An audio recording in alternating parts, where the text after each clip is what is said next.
Assalamualaikum warahmatullahi wabarakatuh. Kembali lagi di channel ini. Kali ini saya akan menyampaikan tentang gerak lurus berubah beraturan. Tapi sebelumnya, kepada adik-adik yang baru bergabung, jangan lupa untuk like, comment, subscribe channel ini untuk mendapatkan konten-konten pembelajaran yang berkaitan dengan materi fisika SMA. Baik, kita lihat tujuan pembelajaran. Setelah mengikuti pembelajaran, peserta didik diharapkan mampu: 1. Mendeskripsikan karakteristik gerak lurus berubah beraturan. 2. Menentukan jarak total yang mengalami percepatan atau perlambatan. 3. Menganalisis hubungan besaran GLBB dalam menentukan salah satu besarannya. 4. Mendeskripsikan karakteristik gerak vertikal. 5. Menentukan waktu benda berada di udara pada gerak vertikal. Dan yang terakhir adalah menggambarkan grafik gerak lurus berdasarkan data yang diberikan secara jujur, teliti, dan bertanggung jawab, serta mempresentasikannya. Baik, kita lihat gerak lurus berubah beraturan atau GLBB, ya, merupakan kelanjutan materi GLB sebelumnya. Gerak suatu benda pada lintasan lurus dengan kecepatan berubah secara beraturan atau dengan percepatan tetap. Itulah gerak yang kita masukkan ke dalam gerak GLBB. Jadi intinya di sini adalah ada percepatannya dan kecepatannya berubah secara beraturan. Nah, yang pertama kita akan bahas tentang gerak lurus dipercepat beraturan. Adalah gerak pada lintasan lurus dan kecepatannya setiap saat bertambah secara beraturan. Atau dengan kata lain adalah gerak yang memiliki percepatan. Adanya percepatan, ya, kalau sebelumnya di gerak lurus beraturan percepatannya 0, nah di sini ada percepatan menyebabkan nilai dari besaran-besaran gerak lurus yang lain mengalami perubahan. Jadi selain kecepatannya berubah, jarak tempuhnya juga berubah. Nah, itulah yang akan kita lihat bagaimana akibat dari percepatan ini terhadap jarak dan kecepatannya. Oke, di sini bisa kita uraikan bahwa karakteristik gerak lurus berubah beraturan, ya, pada dasarnya semua benda-benda di bumi ini bergerak dengan GLBB, ya. Barangkali bumi yang bergerak dengan GLB dengan kecepatan tetap, kemudian jarum jam. Pada dasarnya hampir semuanya cenderung ke gerak GLBB. Yang pertama, ya, gerak yang lintasannya harus garis lurus. Lalu yang kedua, karakteristiknya adalah kecepatannya selalu berubah, ya. Dan yang ketiga, memiliki percepatan tetap. Nah, dalam hal ini A tidak boleh sama dengan 0, ya. Sehingga besar jarak atau perpindahan dan kecepatan benda berubah setelah T. Nah, inilah pengaruh adanya percepatan. Karena kecepatannya selalu berubah, maka tidak selalu kecepatan awal itu kita nyatakan P0 bernilai 0. Ya, oleh karena itu harus tetap diperhitungkan dalam setiap menentukan besaran gerak lurus ini. Oke, ini adalah beberapa contoh gerak lurus berubah beraturan yang barangkali kecepatannya selalu berubah-ubah, ya, secara cepat. Ada MotoGP, kemudian Formula One, dan motor balap ini, ya, Lamborghini. Baik, pada gerak lurus beraturan sebelumnya kita sudah nyatakan bahwa A itu adalah delta P per delta T. Ya, delta adalah selisih, Dalam hal ini P2 kurang P1 per T2 kurang T1. Nah, karena gerak bergantung waktu, maka nanti kita akan lebih sering pergunakan P2 menjadi PT, kecepatan bergantung waktu, dan P1 kita nyatakan menjadi P0. Ini barangkali perubahan saja ya simbol. Nah, setiap awal bergerak, selalu pastinya acuan kita waktu awal T0 adalah 0, karena kita mulai berhitungnya saat mulai bergerak. Jadi kita nyatakan T0 selalu bernilai 0 ya, kecuali nanti ada keterangan yang lain. Nah, sehingga kemudian dalam hal ini kita juga bisa nyatakan bahwa persamaan percepatannya menjadi PT kurang P0 per T. Ini adalah persamaan GLB sebelumnya. Dari sini, jika benda bergerak dengan percepatan A, maka setelah T, ya setelah waktu tertentu, kecepatannya menjadi, kita coba pakai persamaan tadi, A sama dengan PT kurang P0 per T, maka PT dari persamaan ini kita uraikan, kurang P0 sama dengan AT. Sehingga kita bisa nyatakan PT sama dengan P0 tambah AT. Inilah persamaan GLBB yang pertama, bahwa kecepatan akhir setelah T suatu benda yang bergerak dengan percepatan tertentu.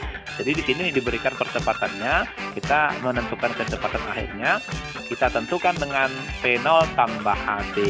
Jika kecepatan awal disebutkan 0, artinya awalnya diam, maka PT tinggal kita hitung A dikali T ya.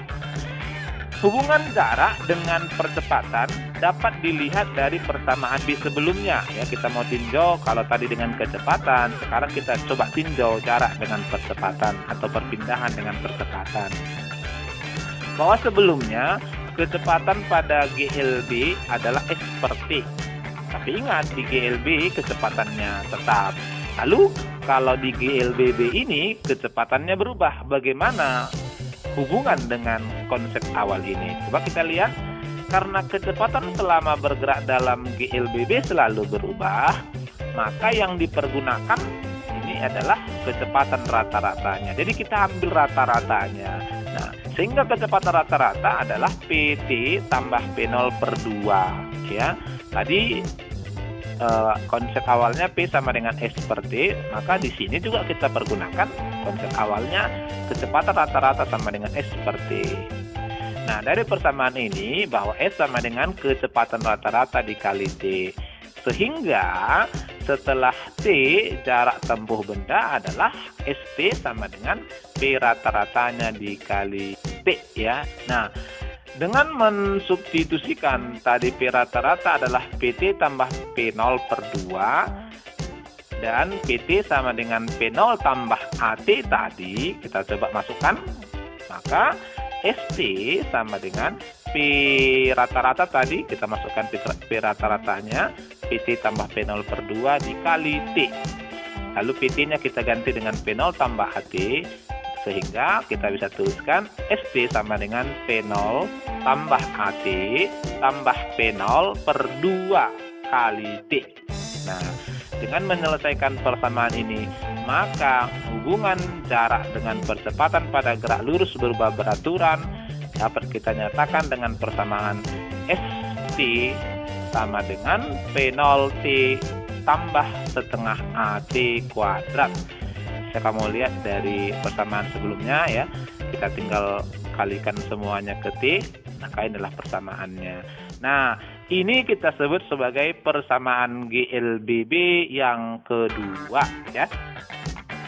Jika besaran waktu yang di sini diganti ya dengan menggunakan hubungan PT sama dengan P0 tambah AT. Kenapa mesti diganti, Pak? Nah, karena besaran GLBB ini kan ada 5. Di dalam aplikasinya kita tidak tahu apa besaran yang diberikan di soal misalnya.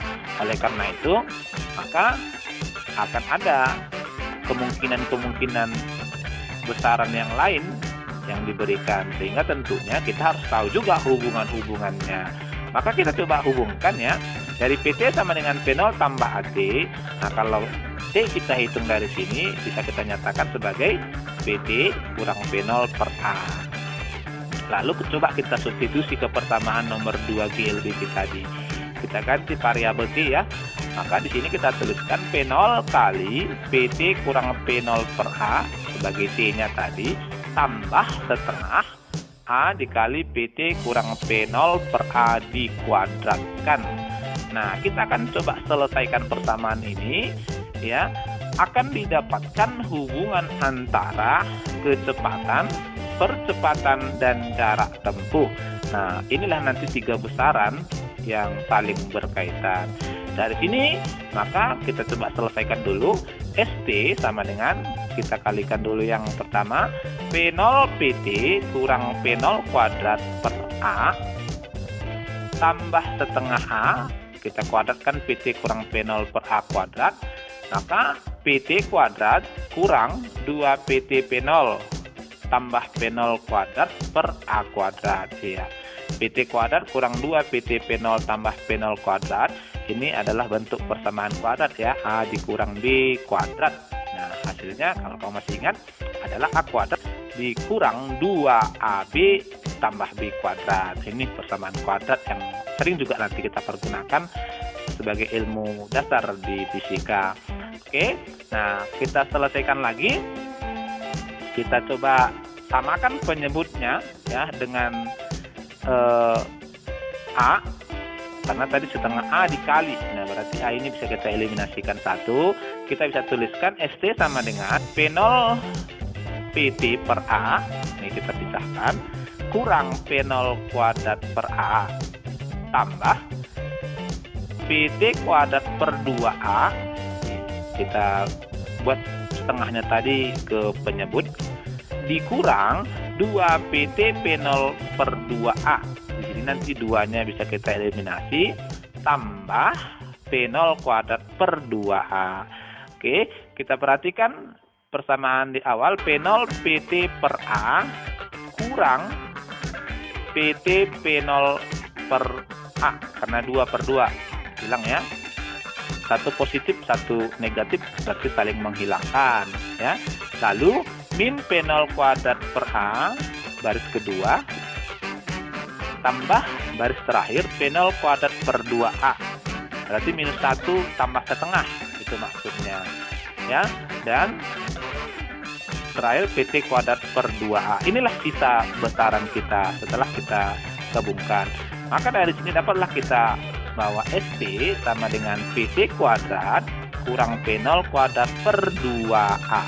Sehingga kalau kita mau nyari kecepatan akhir setelah waktu tertentu melalui besaran jarak dan percepatan yang diberikan, maka dapatlah kita di sini PT kuadrat sama dengan P0 kuadrat tambah 2AST. Nah, S setelah T. Nah, inilah persamaan gerak lurus berubah beraturan yang ketiga ya. Di sini kita menggunakan simbol S jarak. Karena pada dasarnya kalau lintasannya lurus ya, bisa sama jarak dengan perpindahan. Nah, dalam hal ini kita bisa simpulkan, jika kita mengganti jarak dengan perpindahan atau delta S, juga sama maknanya bahwa satu, PT sama dengan P0 tambah AT, ini tadi persamaan GLBT kita yang pertama. Yang kedua, delta S sama dengan P0T tambah setengah AT kuadrat, ya, kita ganti S menjadi delta S. Lalu yang terakhir, PT kuadrat sama dengan P0 kuadrat tambah 2A delta S, sama itu maknanya. Baik, yang berikut kita akan lanjut ke gerak lurus diperlambat beraturan. Gerak benda ya pada lintasan lurus dengan kecepatan setiap saat berkurang secara beraturan. Inilah maknanya.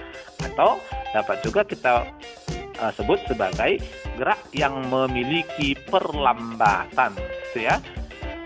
Nah, sebelum kita lihat besaran-besarannya, kita mau lihat dulu sedikit karakteristiknya atau ciri-cirinya. Karena perlambatan atau min A, atau dalam hal ini percepatan bertanda negatif, ya, dengan analogi yang sama seperti pada gerak yang dipercepat tadi. Kalau dipercepat, percepatannya menambahi kecepatan, percepatannya menambahi jarak. Maka kalau perlambatan, maka perlambatan mengurangi kecepatan dan perlambatannya mengurangi jarak tempuhnya. Coba kita analogikan, maka kita dapatkan pertama PT sama dengan P0 kurang AT. Jadi perlambatan ini mengurangi kecepatannya gitu ya. Nah, di sini ya P0 dengan AT sama, maka pastinya PT-nya sudah 0 atau benda dalam posisi diam gitu ya.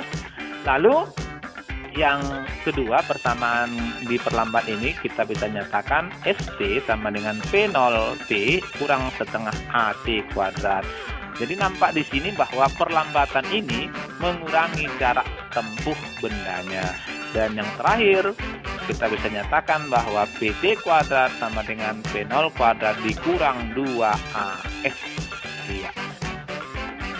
Kamu bisa memahaminya ya, tinggal mengganti plus menjadi min, mengurangi. Nah, yang berikut kita akan lihat juga grafik gerak lurus berubah beraturan. Kalau di gerak lurus beraturan, kemarin kita udah lihat grafiknya, kita coba lihat juga grafik ya. Nah, dalam gerak lurus berubah beraturan ini yang perlu sekali kita tinjau cuman grafik kecepatan dengan waktu ya. Berdasarkan persamaan ini, ada 3 ini, maka yang perlu kita tinjau adalah antara kecepatan dengan waktu ya. Dari situ nanti kita tentukan jaraknya. Nah, kita gambar coba sumbu vertikal dan horizontalnya seperti ini. Ini waktu 0 PT T. Nah, lalu yang mana yang kita sebut sebagai grafiknya? Grafiknya adalah tinggal kita hubungkan ini. Ini adalah grafik dipercepat. Jadi dia naik ya. Kalau naik grafiknya, maka kecepatan akhir lebih besar dari awal. Nah, kalau dia diperlambat, kebalikannya ya, menurun gitu ya. Rasa kamu paham lah itu. Nah, kalau begini, maka jika diberikan grafik, bagaimana menentukan jarak atau perpindahannya? Adalah dengan melihat grafik. Nah, dalam hal ini, grafiknya adalah segitiga, maka jarak yang ditempuh oleh benda ini adalah luas segitiga ya, setengah alas kali tinggi. Nah, lalu kalau ini adalah kecepatan awalnya 0, lalu bagaimana kalau kecepatan awalnya ada gitu ya, kita coba tinjau ini. Nah, ini adalah grafik GLBB kalau ada kecepatan awalnya. Nampak di sini kecepatan awalnya di atas sumbu T. Nah, ini adalah grafiknya. Nah, dari sini ini juga termasuk benda yang dipercepat. Jaraknya adalah luas di bawah grafik. Dalam hal ini adalah luas trapesium. Masih ingat tentunya luas trapesium, sisi pendek tambah sisi panjang dibagi 2 kali lebar. Dalam hal ini sama seperti persamaan di atas ya. Berarti luas trapesiumnya ini adalah sisi pendeknya P0, sisi panjangnya PT. Berarti P0 tambah PT per 2 dikali T. Begitu cara kita menentukan jika yang diinformasikan adalah grafiknya. Nah, kita akan aplikasikan ini biar lebih paham. Contoh, perhatikan grafik gerak mobil berikut ini. Tentukan jarak yang ditempuh mobil selama 12 sekon. Perhatikan di sini ada 3 ini gerak mobilnya ya. Dari 0 ke 4 sekon, ini dia dipercepat. Lalu kemudian dari 4 ke 10 ya dengan kecepatan 12 meter per sekon. Ini kecepatannya tetap, nampak garisnya rata. Lalu dari 10 ke 12 dipercepat kembali ya, dari kecepatan awal 12 menjadi 16. Pertanyaannya, berapa jarak tempuhnya? Nah, tentu saja untuk menentukan jarak tempuhnya, maka kita akan bagi ini menjadi 3 bidang ya. Bidang 1 0 ke 4, bidang 2 4 ke 10, lalu bidang 3 10 ke 12. Baik, dari gambar diketahui gambar ya, kemudian P0-nya di situ adalah 0. Ditanya jarak yang ditempuh setelah 12 sekon. Nah, oke, dari bidang yang sudah kita buat tadi, maka untuk menentukan jarak selama 12 sekon, bidang grafiknya dibagi 3. Bidang 1 itu adalah 0 ke 4 sekon, bidang 2 4 ke 10, dan bidang 3 10 ke 12 sekon. Kita akan hitung satu-satu ya. Nah, untuk bidang 1 adalah luas segitiga, maka S-nya kita sebut sebagai S1 adalah alasnya 4 tingginya 12 dibagi 2. Nanti 4 kali 12 per 2 kita dapat 24 meter ya. Cukup gampang ya. Lalu untuk bidang 2 adalah luas persegi panjang ya. Panjang kali lebar. Oke. Lebarnya di sini 10 kurang 4. Lalu panjangnya 12. Dari sini kita dapatkan 6 kali 12 72 meter. Lalu untuk bidang 3 adalah luas trapesium. Sisi panjangnya adalah 16, sisi pendeknya adalah 12, kemudian lebarnya adalah 12 dikurang 10. Berarti kita masukkan 12 tambah 16 per 2 kali 12 kurang 10. Dapatlah kita 28 meter. Oleh karena itu maka jarak total yang ditempuh mobil selama 12 sekon adalah tinggal kita jumlahkan. S1 tambah S2 tambah S3 sama dengan 24 tambah 72 tambah 28. Hasilnya adalah 124 meter itu ya. Lalu yang ketika lampu merah, sebuah mobil patroli polisi melihat seorang pengendara sepeda motor yang tidak pakai helm pada jarak 16 meter di depannya ya. Jadi posisinya pengendara di depan, mobil polisinya di belakang, sama-sama diam karena lampu merah. Saat lampu hijau, mobil polisi kemudian mengejar pengendara sepeda motor dengan percepatan 2 meter per sekon kuadrat. Pada saat yang bersamaan, pengendara sepeda motor mengetahui dikejar sehingga bergerak dengan kecepatan tetap 6 meter per sekon. Tentukan jarak yang ditempuh mobil polisi untuk dapat menangkap pengendara tersebut. Baik, diketahui dari sini bahwa jarak antara mobil dengan sepeda motor 16 meter, lalu percepatan mobil 2 meter per sekon kuadrat, dan kecepatan sepeda motornya 6 meter per sekon. Lalu kalau kita analogikan, maka awalnya sama-sama diam lalu sama-sama bergerak, dapat kita simpulkan bahwa waktu yang dipergunakan mobil sama dengan waktu yang dipergunakan oleh sepeda motor ya, sama dengan T. Lalu ditanya berapakah jarak yang ditempuh oleh mobil polisi untuk menangkap pengendara tersebut. Baik, kita jawab, untuk dapat menangkap pengendara sepeda motor maka posisi keduanya harus sama. Dalam hal ini, mobil bergerak GLBB dan sepeda motor bergerak GLB. Nah, kita coba tinjau. Agar posisi sama, maka jarak tempuh mobil ya harus dikurangkan dengan jarak keduanya di awal. Dalam hal ini, jarak yang ditempuh mobil polisi kurang 16 sama dengan S sepeda motor. Nah, mobil bergerak dengan GLBB kita masukkan, maka P0 tambah setengah AT kuadrat. Nah, dikurang 16 ya, mengurangi jaraknya tadi sama dengan GLB T kali T 6T. Dari sini kita dapatkan 0 tambah setengah kali 2T kuadrat karena percepatannya tadi 2 dikurang 16 sama dengan 6T.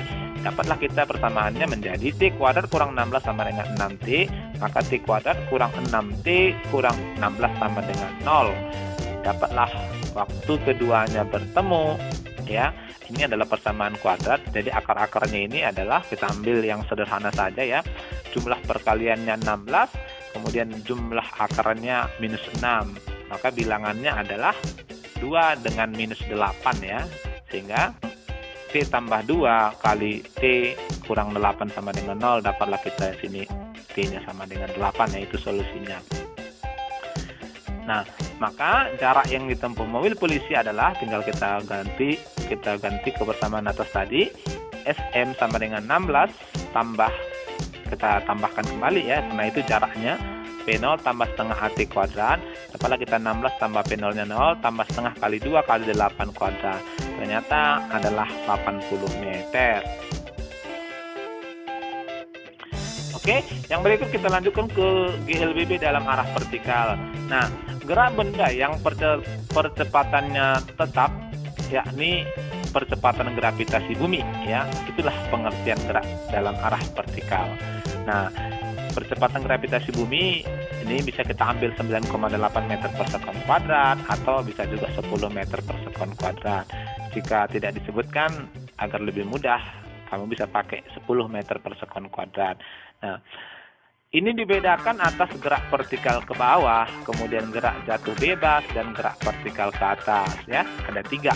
Kita akan kupas satu-satu. Kita mulai dulu dari perubahan GLBB ke gerak vertikal ini. Nah, dalam gerak vertikal ini terjadi perubahan simbol besaran ya.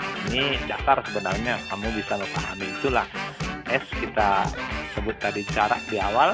Nah, pada vertikal kita akan sebut sebagai H atau Y ya. H itu height, tinggi. Nah, atau bisa juga Y. Oke, kita coba lihat. Yang pertama, gerak vertikal ke bawah. Ini adalah contohnya misalnya sebuah bola. Nah, ciri dari gerak vertikal ke bawah itu adalah pada saat bergerak benda memiliki kecepatan awal, P0-nya ada ya. Ini cirinya. Karena kalau P0-nya tidak ada, bukan gerak vertikal ke bawah namanya. Dan kecepatan paling besarnya adalah sesaat sebelum menyentuh dasar, sebelum menyentuh bumi ya. Oke. Gerak benda dengan kecepatan awal tidak sama dengan 0 dan mengalami percepatan yang sama dengan percepatan gravitasi bumi ya, positif G. Jadi ini termasuk gerak benda yang sangat cepat karena percepatannya 10 meter per sekon kuadrat. Nah, oleh karena itu maka kita analogikan persamaan G lebih B kita tadi ya. Yang pertama, persamaan kecepatan benda menjadi PT sama dengan P0 tambah AT tadi. Karena A-nya adalah G, maka tinggal kita ganti menjadi PT sama dengan P0 tambah PT ya. Lalu yang kedua, persamaan posisi benda. Kalau tadi S sekarang H sama dengan P0T tambah setengah GT kuadrat.